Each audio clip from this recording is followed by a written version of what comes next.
আলাইকুম দর্শক, আপনারা সবাই কেমন আছেন? আশা করছি সবাই ভালো আছেন। আমি রাবিয়া নূর দুবাই থেকে তো চলে আসলাম আবারও আপনাদের মাঝে একটি ভিডিও নিয়ে। আশা করছি আজকের ভিডিওটা ভালো লাগবে। আজকে বাবুকে মালিশ করছি, সব কিছু বিস্তারিত ভিডিওতে থাকছে, আর অনেক কিছু থাকছে। আসলে আমরা মেয়ে মানুষ, আমাদের কিন্তু কাজের কোনো শেষ নেই। মেয়ে মানুষের যত কিছুই থাক না কেন, কাজ তো অবশ্যই করতে হবে। সংসারের কাজের কিন্তু অভাব নেই।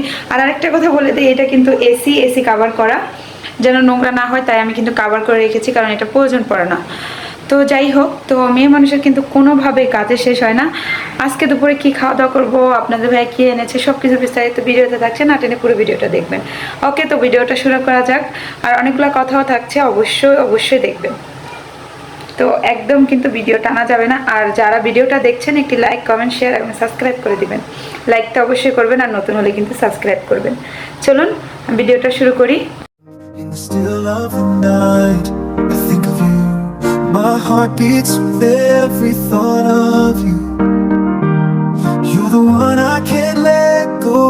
In your arms, I find my home. Love, sweet love, it's you I'm dreaming of. Every moment with you feels like a gift from above. Forever and always, you're the one I adore. In your love, I find my forevermore. Find my forevermore.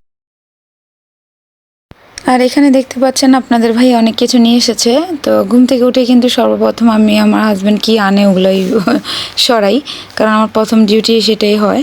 তো এখানে নিয়ে আসছে বাচ্চাদের জন্য Pampers, ketchup, biscuit. তো এই তো দেখতে পাচ্ছেন, এটা হলো আরবি খবুস, মানে রুটি। আর এদিক দিয়ে আমি আজকে দুপুরে রান্না কী করেছি আসুন শেয়ার করি। নাস্তা হয়ে গেছে আমাদের। তো এখন এখানে যা দেখতে পাচ্ছেন, মেন হলো আমি ডাল রান্না করছি। এই ডালটা রান্না করেছি রসুন দিয়ে, পেঁয়াজ দিয়ে, একদম মেখে ঝুঁকে বসিয়েছি। এটা আমার বাচ্চারা অনেক বেশি পছন্দ করে, সাথে টমেটো দিয়েছি। আপনারা চাইলে ধনিয়া পাতা দিতে পারেন, আমি ধনিয়া পাতাটা দেই নাই, কারণ আমি ধনিয়া পাতার ভর্তা করব তাই। আর এখানে হলো চিকেন চারকোল বানিয়ে নিয়েছি, দেখুন সুন্দর করে গরম করে নিলাম। তো এই তো, আর আছে এখানে দেখুন ধনিয়া পাতা, টমেটো, পেঁয়াজ দিয়ে ভর্তা করেছি, সরষের তেল দিয়ে, লবণ দিয়ে ভালো করে কষলাইছি। আপনারা চাইলে শুকনো মরিচও দিতে পারেন। আমি কিন্তু শুকনো মরিচ দিই নাই, কারণ আমরা ঝাল খাই না, কাঁচা মরিচও দিই নাই। বাচ্চারাও খায় যেহেতু, তো ওদের মুখে পড়লে আর কি খাবারটা নষ্ট হয়ে যাবে। আর এখানে গতকালকে গরু মাংস রান্না করছিলাম, ওইখানে একটু তরকারি আছে। গরম ভাত রান্না করে নিয়েছি, আর ঠান্ডা ভাতও আছে। তো সব মিলিয়ে আর কি এগুলো দিয়ে খাওয়া দাওয়া হবে আজকে দুপুরের খাবার। তো এই তো দেখালাম আজকে দুপুরের মেনু এগুলা। তো আপনাদের ভাইয়া আছে, দুপুরবেলা একসাথে আমরা খাবো এখন। আর যে কথাটা বলতে চাচ্ছি, আসলে এখন তো চলে আসছে অলমোস্ট শীতকাল, আর নতুন নতুন ধনিয়া পাতা কিন্তু আসবে, আর আপনারা অবশ্যই এরকম ভর্তা করে খাবেন, ঠিক আছে? এখন তো শীত একদম মোটামুটি, বাংলাদেশে কিন্তু অনেক জায়গায় একটু কুয়াশাও পড়া শুরু হয়ে গেছে। যাই হোক, আর এই ডালটা আমাদের ঘরে সবাই অনেক পছন্দ করে, আমি বাগার দিই না একদম। আর এদিক দিয়ে আপনাদের ভাইয়া কাপড় ধুচ্ছে, এগুলো আপনার ভাইয়ার কাপড়, আপনার ভাইয়া ওয়াশ করছে, এই আর কি। যাই হোক, আমার হাজব্যান্ড কিন্তু নিজের কাপড় চোপড় নিজে ওয়াশ করে বেশিরভাগ, আমি কিন্তু করি না তেমন, উনিই করে, এবং কি আমাদেরও যদি প্রয়োজন পড়ে একটু হেল্প করে দেয়। আর এদিকে দেখুন কি সুন্দর করে কথা বলছে বাপ ছেলে। কি সমস্যা আপনার? ওই রাহিম মারে, আয়শা মারে, আয়শা মারে, রাহিম মারে, রাহিম মারছে। আব্বুলের কথা কি বলতো, মাশাআল্লাহ। মাম্মি দুধ দে না, মাম্মি দুধ দে না, মাম্মি দুধ দে না, মাম্মি দুধ দে না, খানা দেয় না বলে। মাম্মি দানা দে না, উড়ে যা, উঠতে ঘুমাইতে যা না, আব্বু ঘুমাইতে না, এখানে এখানে না, ওই জারগার ভালো লাগে না, ভালো লাগে না, মারছে, ও মারছে, তোর মারছে, আসে মারছে, আসে মারছে, আচ্ছা মারছে। দুধ দিত, আমি দুধ দে না। এটা কই তুমি আরো ইয়া করে মাথাটা গুলাই দিছো, এটা বুঝে তো। আসে মারছে, কি আয়সা মারছো কে বাইরে, মারছো কে? মনিস্টার মারছে না আয়সা মারছে? আসে মারছে, আবু আসে, নটি আবু মারছে, আবু মারছে, টিঙ্গুনি বাবা। এখানে আয়সার দিকে চায়া রয়েছে। হে টুপুরি খালি মারে ভাইয়া না। রায়ান লুক বেবিরা আয়সা মারছে। আদর করে দাও বেবি রাইয়া, আদর করে দাও। ওরে ভাইয়া বড় ভাইয়া আয়া পড়ছে সাপোর্টার। রাহিম তুমি আদর করবা না বেবিরে? আয়সা মারছে বেবিরে। Mummy no need a small TV. Okay, daddy bring new big TV. Okay? You happy? देखो देखो केमने देखे तो भैया देखे वही दे भैया तुम्हारा देखे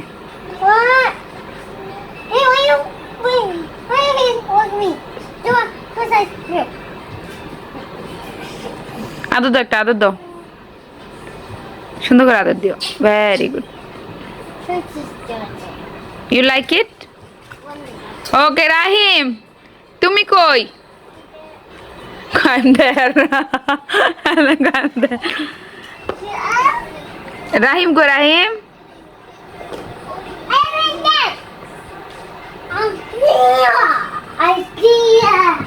আইডিয়া রাফি ভাইয়া তোমার মারছে না সিস্টার মারছে? এখন আমরা যে অরিজিনাল ডিম খাই নাকি চায়নার তৈরি নকল ডিম খাই একমাত্র আল্লাহ তাআলাই জানেন। চায়নারা কিভাবে প্লাস্টিক ডিম তৈরি করে বাজারজাত করতেছে। এখন আমরা যে অরিজিনাল ডিম খাই নাকি এরকম চায়নার তৈরি নকল ডিম খাই কোনো প্রকার একমাত্র আল্লাহ তাআলাই যদি গেহন করে খাবে। দেখেন বন্ধুরা দেখেন চায়নারা কিভাবে প্লাস্টিক ডিম তৈরি করে বাজারজাত করতেছে। এখন আমরা যে অরিজিনাল ডিম খাই নাকি এরকম চায়নার তৈরি নকল ডিম খাই কথা কইতেছিল বেচারা মার মার খায় কথা বন্ধ করে দিয়েছে। দেখেন বন্ধুরা দেখেন চায়নারা কিভাবে প্লাস্টিক ডিম তৈরি করে বাজারজাত করতেছে। বহুত চুরুম করে এখন আমরা যে অরিজিনাল ডিম খাই নাকি এরকম চায়নার তৈরি নকল ডিম খাই আম্বা একমাত্র আল্লাহ তাআলাই ড্যাডির লগে টকিং গাড়ি আছে লোক ওই ক্ষেত্রে একটু ছোট মানুষ কি রে না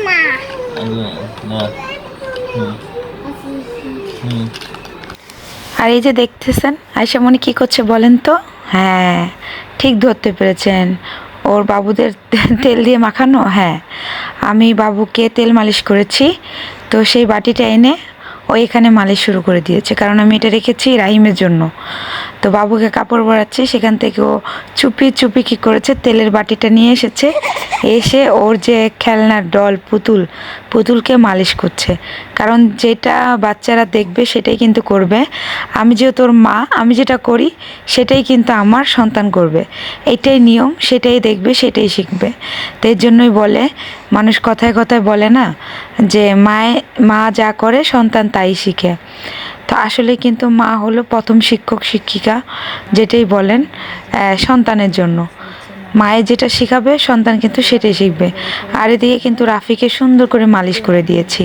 আচ্ছা জানবেন না মালিশ কী দিয়ে করলাম? হ্যাঁ আমি অলিভ অয়েল আর সরিষার তেল মিক্স করে বাবুকে মালিশ করে দিয়েছি। আমি কিন্তু দুইটা দিয়েই মিক্স করে মালিশ করি, এবং মালিশ করে আধা ঘন্টা রেখে দিই, 1 ঘন্টা রেখে দিয়ে তারপর ওকে গোসল করিয়ে বডি লোশন লাগিয়ে দিই। তো শীতকালে কিন্তু আমি সরিষার তেল আর অলিভ অয়েলটা ইউজ করব। আর এখন কিন্তু যেহেতু ভালো করে শীত আসে নাই, আমি কিন্তু ঘি দিয়েও মালিশ করি। ঘি দিয়ে মালিশ করলে কিন্তু বাচ্চাদের খুবই ভালো হয়। আমি মাথায় দেই না, ফেসে দেই না, বাট আমি পুরো বডিতে ঘি দিয়ে মালিশ করে দিই। তারপরে আমি কিন্তু দেখুন মালিশ করার পর বাচ্চা মাশাআল্লাহ খুব সুন্দর ঘুমিয়ে গেছে। আর আমি কিন্তু কোকোনাট অয়েল দিয়েও মালিশ করে দিই, গরম করে নিই, ঘিটাও কিন্তু হালকা কুমকুমা গরম করে নিই, কোকোনাট অয়েলটাও কুমকুমা গরম করে নিই। তো এই ঘুম থেকে উঠলেই কিন্তু আমি ওকে গোসল করিয়ে দিব। আর ভাবছেন কাপড় কেন পরিয়ে দিয়েছি? হ্যাঁ কাপড় পরিয়ে দিয়েছি এই জন্য যে যেন বাচ্চার ঠান্ডা না লাগে। আর ওকে যদি পেঁচিয়ে দিতাম, ঢেকে দিই, ঘেমেও কিন্তু ঠান্ডা লেগে যেতে পারে। কাপড় পরিয়ে দিলে কোনো রিস্ক নেই, এর জন্য আমি ওকে কাপড় পরিয়ে দিলাম। যাই হোক ও এখন ঘুমাচ্ছে আরাম করে। আর ওর নাকটা আমি সব সময় টানি, সব বাচ্চাদের কিন্তু নাক টানা দরকার, নাকটা কিন্তু দাঁড়ানো হয়। আর বাচ্চাদের কিন্তু যখন নিউবর্ন বেবি যখন হয় তখন কিন্তু শুরুতে 10-12 দিনের ভিতর নাকটা টেনে দিলে নাকটা কিন্তু মাশাআল্লাহ করে লম্বা হয়। তো যাই হোক, ওর বাবার সাথে তো কথাবার্তা বলতেছিল দেখছেন। তো আমি কিন্তু আমার রাহিম আয়শাকেও কিন্তু মালিশ করি, বাট এখন সব সময় হচ্ছে না। আগে কিন্তু করতাম, তাই কিন্তু ওদের স্বাস্থ্য শরীরটা ভালো ছিল।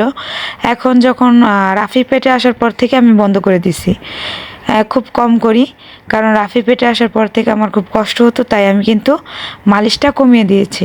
তো আমার বাচ্চারা কিন্তু দেখতে পাচ্ছেন শুকিয়ে গেছে। তো এখন থেকে ইনশাল্লাহ ঠান্ডা আসতেছে, রাফিও হয়ে গেছে, মোটামুটি রাফির 2 মাস শেষ হয়ে গেছে, 3 মাস চলতেছে। তো আলহামদুলিল্লাহ আমি এখন চেষ্টা করব রাহিম আয়শাকেও কিন্তু মালিশ করার জন্য।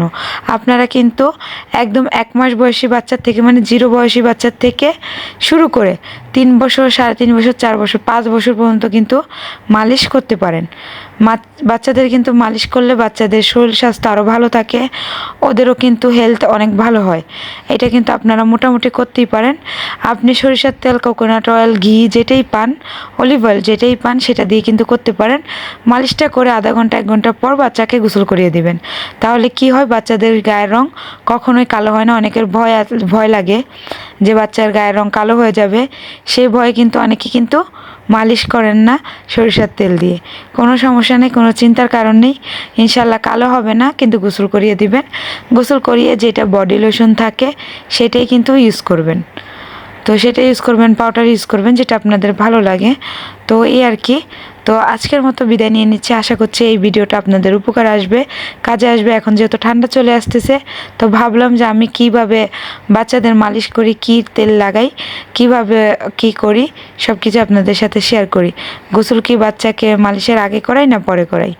তো যাই হোক, অবশ্যই সবসময় গোসলটা মালিশের পরেই করানোর চেষ্টা করবেন। তো ভালো থাকবেন, সুস্থ থাকবেন। আল্লাহ হাফেজ, আসসালামু আলাইকুম। আশা করছি ভিডিওটা আপনাদের কাজে লাগবে। যদি ভিডিওটা কাজে লাগে অবশ্যই আমার চ্যানেলটি সাবস্ক্রাইব করে আমার সাথে থাকবেন, আর একটি লাইক করতে কিন্তু ভুলবেন না। আসসালামু আলাইকুম।